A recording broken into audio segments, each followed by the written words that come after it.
कि बंगाल की खाड़ी में लो प्रेशर सिस्टम बनने से राजस्थान में अगले 4 दिनों तक बारिश का दौर जारी रहेगा और मौसम विभाग ने झालावाड़, प्रतापगढ़, बांसवाड़ा में भारी बरसात का ऑरेंज अलर्ट जारी कर दिया है। 15 जिलों में येलो अलर्ट जारी किया गया है। मंगलवार को जालौर, सिरोही, दौसा, जोधपुर, सवाई माधोपुर, प्रतापगढ़ सहित कई जिलों में बरसात के कारण हादसे नहीं सामने आए हैं। टोंक की वही स्थिति, तस्वीर हम आपको 5 दिखा रहे हैं। डीग की वही स्थिति आप देखिए, कोटपुतली में भी वही तस्वीर सामने आ रही है। जालौर देखिए कैसे जलमग्न हो चुका है और जयपुर ग्रामीण में लोग कितने परेशान हैं इसकी तस्वीर आप देख ही पा रहे हैं।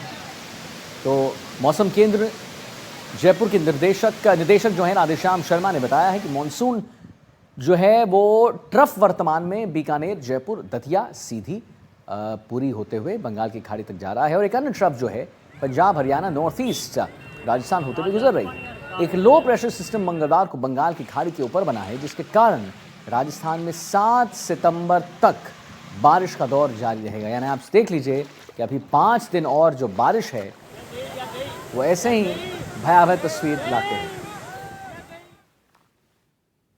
आमेर के हाथी गांव के पास तेज बारिश के चलते बड़ा हादसा होते होते टल गया। सुगली नदी में पानी के तेज बहाव के दौरान एक युवक बाइक सहित गिर गया। गनीमत रही कि मौके पर मौजूद युवाओं ने तुरंत उसे सजगता दिखाते हुए जो है युवक की जान बचाई। देखिए आप तस्वीर देखिए पहले। बताया जा रहा है कि युवक नदी पार करने की कोशिश कर रहा था, तभी तेज बहाव में बाइक सहित वो बह गया। स्थानीय युवाओं ने कड़ी मशक्कत न सिर्फ युवक को सुरक्षित बाहर निकाला है, बल्कि बाइक को भी पानी से बाहर खींच दिया है। ये पूरी घटना कैमरे में कैद हो गई और वीडियो सोशल मीडिया पर जमकर वायरल हो रहा है। आप भी जरा देखिए इस वीडियो।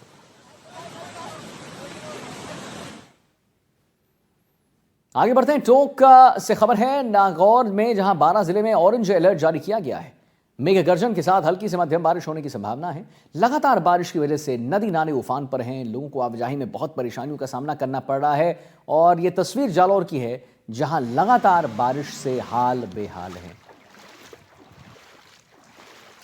टोंक की है तस्वीर, जालौर की खबर हम आपको जरूर बताएंगे। बहरहाल टोंक की तस्वीर हम आपको दिखा दें, जहां ऑरेंज अलर्ट जारी कर दिया गया है। मेघ गर्जन के साथ हल्की से मध्यम बारिश होने की संभावना है। लगातार बारिश की वजह से नदी नाले उफान पर हैं और अब हम आगे बढ़ेंगे और आपको तस्वीर जो है वो जालौर की दिखाएंगे, जहां लगातार बारिश से हाल बेहाल हुआ पड़ा है। ऑरेंज अलर्ट हमने बताया आपको टोंक में है, ये जालौर की तस्वीर। तो इससे पहले हमने आपको टोंक की तस्वीर दिखाई, अब जालौर की तस्वीर दिखा रहे हैं, जहां पर हल्की से मध्यम बारिश होने की संभावनाएं बनी हुई हैं। और सबसे बड़ी बात, मौसम विभाग का जो पूर्वानुमान है कि आने वाले 5-6 दिनों तक भारी बरसात होगी, उसके बाद क्या स्थिति बनेगी, ये एक बहुत बड़ा संकट है और सवाल है। क्योंकि अभी आप देखिए 2 तस्वीर, जहां पर किसानों को उतनी ही परेशानी हो रही है, छात्र छात्राओं को उतनी ही परेशानी हो रही है, तो हर जगह जो है परेशान हो रहे हैं लोग और आने वाले दिनों में और कितने परेशान होंगे ये हम आपको ज़रूर बताएं। लेकिन जयपुर ग्रामीण से खबर है, उसके बारे में पहले आपको बताऊं। जयपुर जिले में लगातार हो रही बारिश से बिगड़ते हालात पर अब जिला प्रशासन भी सक्रिय हो चुका है। जिला कलेक्टर डॉक्टर जितेंद्र कुमार सोनी ने खुद मोर्चा संभाला और वर्षा प्रभावित इलाकों का जायजा लेने के लिए जमीनी स्तर पर वो पहुंच गए। इस वक्त जो है कोट खवाना में बारिश से प्रभावित क्षेत्रों का निरीक्षण वो कर रहे हैं और इसके अलावा बस्सी, तुंगा समेत कई ग्रामीण इलाकों की स्थिति का भी उन्होंने जायजा लिया है। उनसे एक्सक्लूसिव बात की हमारे संवाददाता वीरेंद्र सिंह शेखावत ने। आइए जरा दिखाते हैं उनका क्या कहना है इस पर। राजधानी जयपुर से तकरीबन 60 किलोमीटर दूर जो है बारिश की वजह से आम लोगों का जनजीवन काफ़ी अस्त व्यस्त हो चुका है। हम इस वक्त कोटखावदा जो गांव है वहां पर मौजूद है और तमाम जो ग्रामीण हैं वो जल भराव के कारण काफ़ी ज़्यादा परेशान है और इसी का जायजा लेने के लिए खुद जिला कलेक्टर हैं यहाँ मौके पर पहुँचे हैं। सर, किस तरीके की स्थितियाँ हैं, क्योंकि लगातार बारिश हो रही है, आपने अभी परिस्थितियों का जायजा भी लिया? जैसा कि आपको ध्यान है कि जयपुर जिले में लगातार बारिश हो रही है। बारिश की वजह से कोट खावदा में कुछ एक जगहों पर जो आसपास कोई ऐसा तालाब था या पानी का भराव था, उसकी वजह से सड़कों पे पानी आया है। हमारी 40 के करीब टीमें आज पूरे जयपुर के तमाम ग्रामीण क्षेत्रों में भ्रमण कर रही हैं। मैंने स्वयं ने बस्सी, उसके बाद तुंगा और कोट खावदा के अंदर कोट खावदा कस्बा जो है, यहाँ से लेकर फिर हम झापदा की तरफ जो भी रास्ते में रामनगर और बाकी गाँव पड़ते हैं उनको देखा। जापदा के अंदर रपट पे जो पानी है वो पानी काफ़ी ज़्यादा है, वहाँ पे पुलिस की पूरी व्यवस्था करा दी गई है। और उसके पश्चात कोट खावदा से जो चाकसू वाली कनेक्टिविटी वाली रोड है, तो पीछे छांदेल नाम की जगह पे वहाँ पे रपट पे पानी चल रहा है, वहाँ पे SDRF की टीम भी रख दी है। कुल मिलाकर कोट खावदा के अंदर पानी भराव वाले क्षेत्रों में हमने लगभग 10 के करीब परिवार ऐसे हैं जिनको शिफ्ट किया है उनके खाने पीने की तमाम तरह की व्यवस्थाओं के लिए हमें राज्य सरकार की तरफ से स्पष्ट निर्देश है। हमारी टीमें उस पर काम करेगी। कल माननीय मुख्यमंत्री महोदय द्वारा भी इस संदर्भ में समीक्षा की गई थी और निर्देश दिए गए थे, उसकी पालना में सारे विभाग यहाँ काम कर रहे हैं। इस संदर्भ में चूंकि जहाँ जहाँ रपट पे पानी इस बार दिख रहा है, चूंकि बारिश भी अच्छी हुई है, सामान्य से ज़्यादा बारिश हुई है, ऐसी स्थिति में पीडब्ल्यूडी और संबंधित रोड ओनिंग एजेंसीज को पाबंद कर दिया है कि वो अपने प्रपोजल बनाएं, ताकि आगामी जो बारिश है कम से कम उसमें ये नौबत ना आए जहाँ पानी भरा है और इस कारण से अगर कोई कटा है, लोग आ जा नहीं रहे हैं, तो अगली बार वो यातायात वहाँ स्मूथ हो पाए। इसमें सबसे महत्वपूर्ण जो पॉइंट हमारे सामने आए हैं वो मोटे तौर पे 3 पॉइंट हैं। एक तो झापदा के अंदर 2 तालाब हैं, बड़ा तालाब और झापदा वाला तालाब है। बड़ा तालाब का जो पानी है उसमें जब ओवरफ्लो होने की नौबत आई तो वो पानी पास के एक स्कूल का खेल मैदान है वहाँ तक पहुँचा, तो खेल मैदान को नुकसान हुआ, दीवारें टूटी हैं। एक तो उसके लिहाज से, और दूसरा जो तालाब इनका टूटा है झापदा वाला, उसके लिए भी व्यवस्था करा देंगे। 2 ऐसी इम्पोर्टेंट स्थान नज़र आए हैं जहाँ पे पीडब्ल्यूडी को कह दिया है कि वो तुरंत प्रभाव से इनके प्रपोजल बनाए। माननीय विधायक महोदय सुबह से इसी क्षेत्र में इन्होंने ही दरअसल कुछ एक गांवों का फीडबैक मुझे दिया था। प्रधान साहब इस दौरान साथ थे और जितने भी गांवों में गया हूं वहां पे हमारी जो टीम है आरडीपीआर की और माननीय सरपंच साहब वगैरह सब साथ थे। तो इस संदर्भ में जैसा कि अभी माननीय एमएलए साहब भी बता रहे थे कि छांदेल वाला जो पीछे वाली पुलिया है, इस पुलिया पे जब पानी ज़्यादा आता है तो कनेक्टिविटी ख़त्म हो जाती है। तो पीडब्ल्यूडी को इस बारे में आदेशित किया है कि इसके लिए प्रपोजल बनाए। प्रयास ये करेंगे कि इसको अत्यंत गंभीरता से जो हमारे सक्षम अधिकारी हैं उन तक बात रखी जाए और ताकि ये जो स्थिति उत्पन्न होती है ये ना हो। देखा गया है कि जैसे कुछ रास्ते हैं जो पूरी तरीके से वाहनों की आवाजाही हो या फिर पैदल जो चल रहे हैं, उनको भी जो कह सकते हैं कि आने की मनाही की गई है। दरअसल जहाँ भी रपट पे पानी ज़्यादा चल रहा है वहाँ एहतियातन मना किया हुआ है। वो इसलिए मना किया हुआ है कि कई बार क्या है कि अति उत्साह में कोई व्यक्ति चला जाता है या किसी व्यक्ति को लगता है कि मैं मोटरसाइकिल निकाल ही लूँगा, छोटा बच्चा पास में है, थोड़ा सा भी मोटरसाइकिल इम्बैलेंस हो जाए तो कोई दुर्घटनाकारित ना हो, तो जान माल की सुरक्षा के लिए यह बहुत ज़रूरी है कि उन पर मना कर दिया जाए। यह स्थिति बहुत लंबी नहीं है, 1-1.5-2 घंटे के बाद अगर बारिश नहीं होती तो पानी उतर जाता है। अंतिम सवाल सर, कितनी टीमें आपकी ग्राउंड पे उतरी? आज लगभग 40 जो टीमें हैं वो अलग अलग जगह पे काम कर रही हैं। शहर की टीमें इससे पृथक हैं, मैं ग्रामीण क्षेत्र का बता रहा हूँ। Thank you. राजधानी जयपुर में इस बार इंद्रदेव जमकर मेहरबान हुए हैं। जयपुर में जमकर बारिश हुई जिसकी वजह से जगह जगह जलभराव की समस्या जो है बन चुकी है। जयपुर के आमेर में 1981 के बाढ़ के बाद ऐसे हालात बने हैं। अब 2025 में सागर तालाब ओवरफ्लो हो गया है जिसकी वजह से निचले इलाकों में पानी पूरी तरह से भर गया है। एक रिपोर्ट हमने तैयार की आपके लिए, आईना दिखाते हैं आपको। राजधानी जयपुर के अंदर इस बार बारिश ने भारी तबाही की है। मैं इस समय आमेर में हूं जहां पर सागर रोड पर आप ये तस्वीरें आप देखेंगे, ये जो गेट है जो कि आमेर के किले के अंदर जाने वाला पिछला रास्ता इसको कहते हैं। यहाँ पर आप देखेंगे कितना ज्यादा पानी जो है वो तेज बहाव से यहाँ पर बह रहा है। घरों के अंदर ये पानी जा रहा है। इसके साथ ही छोटे बच्चों को यहाँ पर विशेष तौर पर खतरा है क्योंकि पानी का बहाव जो है वो काफ़ी ज़्यादा तेज़ है। तो ऐसे में इस पानी से बहने की भी एक संभावना बनी हुई है। इसके साथ ही यहाँ से खबर ये भी है कि यहाँ पर लाइट भी कटौती की गई है ताकि कोई बड़ा हादसा ना हो और लोग यहाँ पर नहीं आए, पर्यटक यहाँ पर नहीं आए, उसको लेकर पुलिसकर्मी की ड्यूटी भी यहाँ पर तैनात की गई है ताकि कोई व्यक्ति जो है यहाँ पर नहीं आए। कुछ लोग हैं उनसे बातचीत करेंगे हम। मैडम, क्या समस्या आ रही है आप लोगों को? कितना पानी, कब देखा था आपने इतना पानी?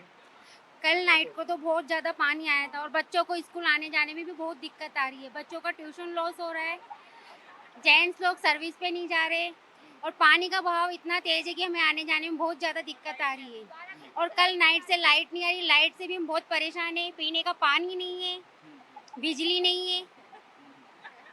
आप ये बताइए, ये जो पानी है अभी काफ़ी तेज़ पानी बह रहा है, तो आखिरी बार, आप तो सालों से यहाँ रह रहे होंगे, आखिरी बार इतना पानी कब आया था? हम तो 18 साल से रह रहे हैं। ये सन 81 में आया था। 81 में बाढ़ आई थी ना, तब आया था। उसके बाद में अब आया। पीछे सरोवर है उसका पानी आ रहा है? हाँ, देखो मछली भी आ गई मेरे पैर में। इतना पानी कब देखा था आपने आपके आमेर में? ये पहले तो कभी नहीं देखा पानी, आज पहली बार इतना पानी देखा।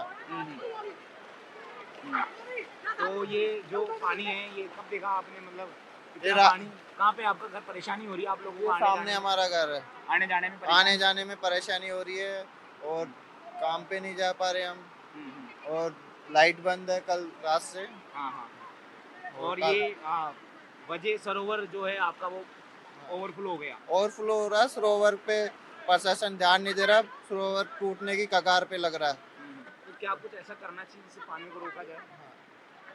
प्रशासन को ध्यान देना चाहिए। भाई वहाँ कट्टे लगाए, हाँ, दीवार कट्टे लगाए, दीवार लगाए और उसकी मरम्मत करवाए, रिपेयरिंग करवाने का काम करे प्रशासन उसका। बिल्कुल लोगों को यहाँ पर जो है कहीं ना कहीं समस्या आ रही है और लोग भी है उनसे। आप क्या कर रहे हैं यार, लोगों को रोक रहे हैं, यहीं रहते हो? रोक भी रहे हैं यहीं, मैं तो जानवरों को लेने जा रहा हूँ यहाँ से, इधर से अच्छा, जानवरों को लेके जा रहे हैं, फंसे हुए हैं क्या कोई हाँ। जानवर तालाब है, तालाब के वहाँ पानी में फंसे रुके आगे? हैं। हाँ। बिल्कुल ये जानवर है, उनको यहाँ पर कर रहे हैं। और ये बच्चे यहाँ पर जो है वो मछलियाँ पकड़ने में लगे हुए हैं और बहुत कम नज़ारा जो है वो इस तरह का देखने को मिलता है, जहाँ पर इस तरह से जयपुर के अंदर इस तरह से मछलियाँ आए और लोग जो है उसको पकड़े। तो वाकई, और ये घर, सामने घर भी आप देखेंगे कि किस तरह से लोग घरों के अंदर इस पानी का कम होने का जो इंतज़ार है वो कर रहे हैं। और पानी का बहाव आप देखेंगे, मैं वहाँ जाके आपको दिखाता हूँ कि पानी का बहाव आप देखेंगे वो कितना ज़्यादा जो है वो पानी का बहाव है और तेजी से जो पानी है वो बह रहा है। आमेर के कुंडा रोड पर मैं इस वक्त मौजूद हूँ, जहाँ पर आप देखेंगे कि सड़कें पूरी तरह से दरिया सड़क बन चुकी है। आप देखेंगे मोटरसाइकिल आगे जा रही थी लेकिन वो खराब हो चुकी है। दूसरी मोटरसाइकिल आप देखेंगे उसमें 3 युवक बैठे हुए हैं, वो भी मुझे लग रहा है कि वो भी बड़ी मुश्किल से गुजर रही है। अब तीसरी मोटरसाइकिल इसके पीछे निकली है, ये भी बड़ी मुश्किल से निकल रही है। और ये रोड जो है वो सीधा आमेर को जोड़ता है, आमेर महल और आमेर अगर गांव में अगर आपको आना है तो इसी रास्ते से आपको जाना पड़ेगा। चार दीवारी के अंदर भी यही रास्ता जाता है। और ये हाईवे के, ये रोड के किस तरह के हालात है आप देख सकते हैं कि प्रशासन ने किस तरह से ये बारिश की तैयारियां की थी। ड्रेनेज सिस्टम पूरी तरह से खुल चुका है। अब महज अभी बारिश, अभी आगे और चेतावनी दी है कि बारिश और अभी आएगी। तो ऐसे में अगर इस तरह के हालात रहेंगे तो आने वाले दिनों में कैसे प्रशासन ऐसी चुनौतियों से निपटेगा, वो आप देखेंगे कि वो कार जो है वो ख़राब हो गई है, उसको धक्का देकर इसको यहाँ से निकाला जा रहा है कि लगभग 200 से 300 मीटर का ये जो रास्ता है ये बेहद मुश्किल रास्ता है। और लेकिन ऑप्शन नहीं है, अगर किसी को वहाँ से अगर चार दीवारी में आमेर जाना है तो वो यहीं से जाएगा, अगर घूम के जाएगा तो उसको लंबा पड़ जाएगा। तो ऐसे में इसी रास्ते से होकर उसको गुजरना पड़ेगा। यहाँ के लोग बहुत ज़्यादा परेशान हैं, उनसे बातचीत करने थे। आप इधर सर, कितना पानी भर गया, कितनी परेशानी हो रही है आप लोगों को? सर मैं यहीं का स्थानीय बासिंदा हूँ और सुबह से मैं कई बार आ गया हूँ यहाँ। तो मैं देख पा रहा हूँ कि जहाँ जैसे AC1 गाड़ियाँ हैं जो कुंडा से, वो कुकस से और सांगानेर तक चलती हैं, वो सुबह 3 गाड़ियाँ यहाँ खड़ी थी, अभी एक गाड़ी निकली है और प्रशासन की तरफ से कोई व्यवस्था नहीं है। लगातार 8-10 घंटे हो गए हैं। अगर रात को और ऐसी बारिश आती है तो ये जो स्थानीय घर हैं आसपास में, इनको भारी परेशानी का सामना करना पड़ सकता है। राहगीर भी परेशान हो रहे हैं। आगे कुंडा कुकस में इंजीनियरिंग कॉलेजेज हैं, वहाँ बच्चे आज एग्जाम देने जा रहे हैं। कोई ऑप्शन नहीं है क्या कोई? इसलिए इस रास्ते का कोई विकल्प नहीं है। अगर आपको चार दीवारी में जाना है तो फिर सीधे आपको वहाँ जलमहल होते हुए उधर से वो बहुत लंबा पड़ेगा। कैसी के बाद दूसरा नज़ारा है ये आमेर का, क्या माउंटा सागर ओवरफुल हो चुके हैं। इधर एक तालाब है, बनतलाव बोलते हैं उसको, वो पुल हो गया, उसकी चादर चल रही है ये, उस चादर का पानी इधर से आता है। ये पूरे मकान सब भर गए, पानी से भरे रहे हैं। ये इनके मकान सारे पानी से हैं, सब ये फसल नष्ट हो गई इनकी। तो ये आप लोगों को कुछ रास्ता दिखा रहे हैं कि भाई आपने कोई गड्ढा वड्ढा भी हो सकता है क्या? हो सकता है सर, नाला है ये, इसमें नाला भी है। विकास का पानी इधर से कहीं नहीं जा रहा है। ये अभी जितनी बरसात होगी और तो इतना पानी हो जाएगा, कम से कम मान लो 6-7 फुट पानी भर जाएगा रात को। फिर ये अगर बरसात आधे घंटे हो गई तो फिर पानी आएगा। परेशानी आ रही ना, इधर का आदमी इधर जाए नहीं, इधर का जा रहा है। तो और ये बताइए, वो जो वहाँ पर वो जो कुछ लगा रखा है वो नाला है क्या इधर? उसको JCB से तोड़े थे पुलिस वालों ने आज। अच्छा, वो तुड़वाए थे बेचारे, आ गए JCB से थोड़ा कराया था, जो थोड़ा विकास हो वहाँ तक था पानी है, मतलब यहाँ तो वहाँ तक थोड़ा सा करा था, फिर भी नहीं निकल रहा पानी। ठीक है। तो बिल्कुल आप देखेंगे कि जो सड़कें हैं वो कहीं ना कहीं दरिया जो है वो सड़कें दरिया बन चुकी है। ये जयपुर की आमेर रोड है, कोई रोड नहीं, ऐसा लग रहा है कि मानो कोई तालाब है, कोई नदी है और तालाब और नदी को चीरते हुए, पार करते हुए वाहन निकल रहे हैं। लेकिन क्या करे, कोई ऑप्शन नहीं है। गाड़ियाँ खराब हो सकती है, खतरा हो सकता है, बह सकते हैं, बच्चों को खतरा है, एग्जाम है। तो कुल मिला के कहा जाए कि आमेर में हालत जो है वो बद से बदतर है। लोगों का कहना है कि सन 81 में जब बाढ़ आई थी तब इस तरह के हालात बने थे, लेकिन 81 के बाद संभव थे लगभग 40 साल बाद इस तरह के हालात जो है आमेर में बने हैं। आमेर, मावट और ये आसपास के जो शहर कॉलोनी है, यहाँ पर पानी भरा है, घरों में पानी भरा, लोगों को बहुत ज़्यादा परेशानी हो रही है। सहयोगी निर्मल के साथ दीपक चावला, आमेर, जयपुर। अभी मैं आमेर के वन तालाब रोड पर हूँ, जहाँ पर मेरे सहयोगी निर्मल आपको पहले तो आपको ये तस्वीर दिखाएंगे। आप तस्वीर देख के अंदाजा लगाएंगे कि शायद मैं कहीं कोई तालाब में खड़ा हूँ या कोई नदी में खड़ा हूँ, लेकिन ऐसा बिल्कुल भी नहीं है। ये एक रोड है, ये रोड सीधा वन तालाब आमेर को जोड़ती है। ये रोड है, आगे होटल्स भी है। तो ये रोड पे पूरा जो पानी है वो भर चुका है और आप अब देखेंगे कि यहाँ से पूरा जो कट है वो हो चुका है, यानी कि अब यहाँ से वहाँ जाना असंभव है। ये इस इलाके में क्या समस्या है, लोग हैं उनसे बातचीत करेंगे। सर, ये रास्ता कहाँ जाता है, क्या समस्या है? सर, ये रास्ता चिड़ियाघर और हमारे शमशान और कब्रिस्तानों को भी जोड़ता है और ये पानी पूरे आमेर का पानी इसी तालाब में आता है और ये इसके पहाड़ों का जैसे सितिया का तालाब है वहाँ से भी पानी आता है और ये इस बार बहुत ही है कि ये भरा है और इसकी चादर चली है। हाँ। ये आखिरी बार इतना पानी कब देखा था आपने? सर, मैं बस बचपन में देखा था सर, इसके बाद आज ये चादर चली है सर। कितने साल पहले? ये कम से कम 20 साल हो गए सर। 20 साल से, मगर ये प्रशासन सर कुछ भी यहाँ पे ध्यान नहीं दे रहा है और यहाँ पे सेफ्टी के कोई भी इंतजाम नहीं है कि भाई यहाँ पे पानी में कोई डूब सकता है, कोई भी आ सकता है। कोई भी अभी तक प्रशासन का आदमी अभी आया नहीं है यहाँ पे और इससे क्या आमजन को भी बहुत असुविधा है। पानी काफी है? पानी काफी है साहब। हाँ। छोटे छोटे बच्चे भी है, सब आते जाते परेशानी हो रहा है आने जाने में। ये पानी रोड बंद हो गई है पूरी? रोड बंद हो गया सब, चलने फिरने वो रूम डूब गया, नीचे वाला पीछे वाला सब वो बंद हो गया, वो सब रूम छोड़ के सब चले गए हैं। ये जो ऊपर चले ये गए जो घर में देख रहा हूँ इसमें कोई रहता है या छोड़ के चले गए? छोड़ के सब चले गए, सब लोग निकल गए हैं पूरे, कुछ नहीं उसमें, सब चले गए अपने आप, बिस्तर भी लिखा है। हम लोग भी बस एक दो दिन आज माहौल रहेगा तो हम भी निकल जाएंगे यहाँ से, कोई रहेगा नहीं यहाँ। वैसे डूब क्षेत्र चले गए, वो चल रहा है, इतना पानी भर गया है, हम खुद इतना जाएंगे निकल रहे हैं। कोई मतलब काम धंधे का क्या है? वो भी काम धंधा नुकसान से हो रहा है, 3 दिन काम में जा नहीं पा रहे हैं, 3-4 दिन से पड़े हैं यहीं। बड़ी बात ये है कि यहाँ पर कोई सिविल डिफेंस से कोई मुझे दिखाई नहीं दे रहा, एसडीआरएफ से कोई दिखाई नहीं दे रहा। बिल्कुल यहाँ पे एक टीम होनी चाहिए, पुलिस कर्मी यहाँ पर होने चाहिए जो इनको रोक सके, आगे जाने से रोक सके, क्योंकि आगे हो सकता है वो रोड है, लेकिन आप देखेंगे रोड तो बिल्कुल कहीं किसी एंगल से नहीं दिखाई दे रही, पूरा का पूरा तालाब है।